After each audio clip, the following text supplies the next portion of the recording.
tal? Hoy vamos a meternos con la historia que siempre nos contaron sobre la psicología, esa que está en todos los libros. Pero, como vamos a ver, quizás la historia oficial no es toda la historia. Seguramente la versión que aprendimos es bastante simple, ¿no? Un nacimiento claro, una rebelión y luego una gran revolución. Es una historia que tiene sentido. Pero, ¿y si esa historia que damos por cierta es más un mito bien armado que lo que de verdad pasó? Bueno, vamos a averiguarlo. A ver, esta es la cronología clásica, la de manual. Todo empieza en 1879 con Wilhelm Wundt, el momento en que la psicología, supuestamente, le dijo adiós a la filosofía y se convirtió en ciencia. Después llegan los conductistas, como Watson, y dicen, afuera la mente, eso no es científico. Y finalmente, a mitad de siglo, ¡pum!, la revolución cognitiva trae de vuelta la mente, con ayuda de las computadoras y todo eso. Suena todo muy ordenado, ¿verdad? Y es justo acá donde la cosa se pone buena. Porque cuando uno empieza a escarbar en las fuentes originales, esta historia tan prolija, tan perfecta, empieza a hacer agua por todos lados. Vamos a desafiar 3 de los mitos más grandes de esta narrativa. El primer mito es este, la idea de una creación de la nada. Como si la psicología científica hubiera aparecido por arte de magia, ¡puf!, en un laboratorio en Alemania. 1879. Esta es la fecha, el momento fundacional que celebramos. Pero ojo, decir que la psicología nació ese año es, como dice el historiador Gary Hatfield, bastante engañoso. Entonces, el punto clave acá es este. 1879 no fue un nacimiento, fue una transformación. La psicología no se inventó de la nada, evolucionó. Ya existía una psicología filosófica desde hacía siglos. Lo que pasó fue que se empezó a usar el método experimental, no que se creó un campo de estudio nuevo. Pensemos en esto. La física no tiene un día de cumpleaños. No nació el día que Newton vio caer la manzana. Él la transformó. Bueno, con la psicología pasa exactamente lo mismo. Wundt no la creó, sino que marcó una nueva etapa para una disciplina que ya venía con una historia larguísima. Y es que, de hecho, podemos seguirle el rastro a la psicología hasta la antigua Grecia, con Aristóteles y su obra sobre el alma. Por siglos fue simplemente una parte de la filosofía natural, y más increíble todavía. Los primeros que pidieron usar experimentos en psicología aparecieron más de 100 años antes del famoso laboratorio de Wundt.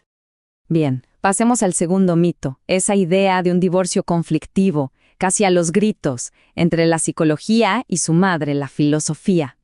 La historia popular nos pinta casi una guerra, con los psicólogos experimentales luchando para liberarse de los filósofos de sillón.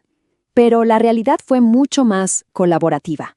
En lugar de una pelea, lo que hubo fue un debate súper animado y productivo. Es que, de hecho, lejos de ser enemigos, los filósofos fueron protagonistas en el desarrollo del conductismo. Un grupo de pensadores de la época, los neorrealistas, no solo discutieron sobre el conductismo, sino que ayudaron a crearlo.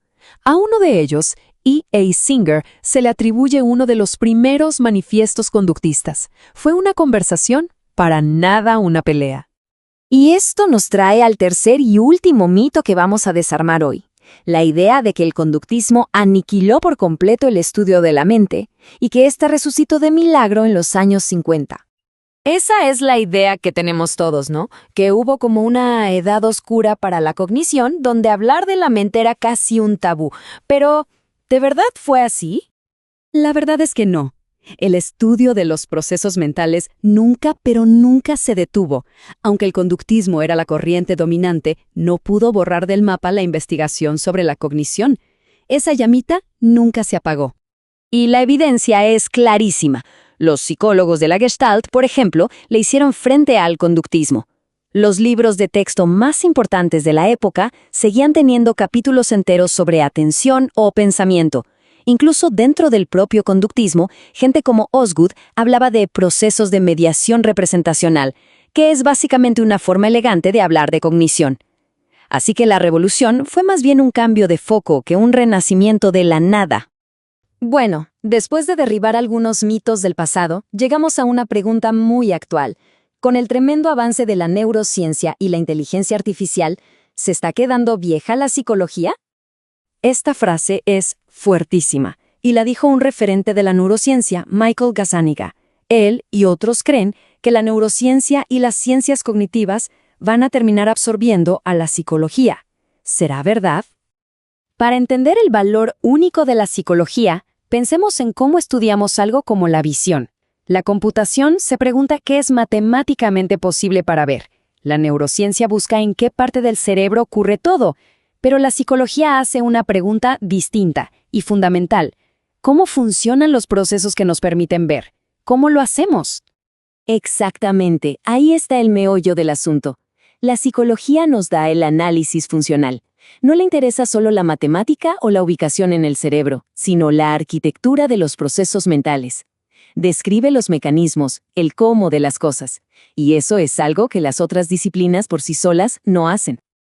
Y con esta idea cerramos. La psicología no está desapareciendo. De hecho, ocupa un lugar clave e irreemplazable. Explica el cómo de una forma que es fundamental para que la neurociencia sepa qué buscar en el cerebro y para que la computación tenga modelos realistas.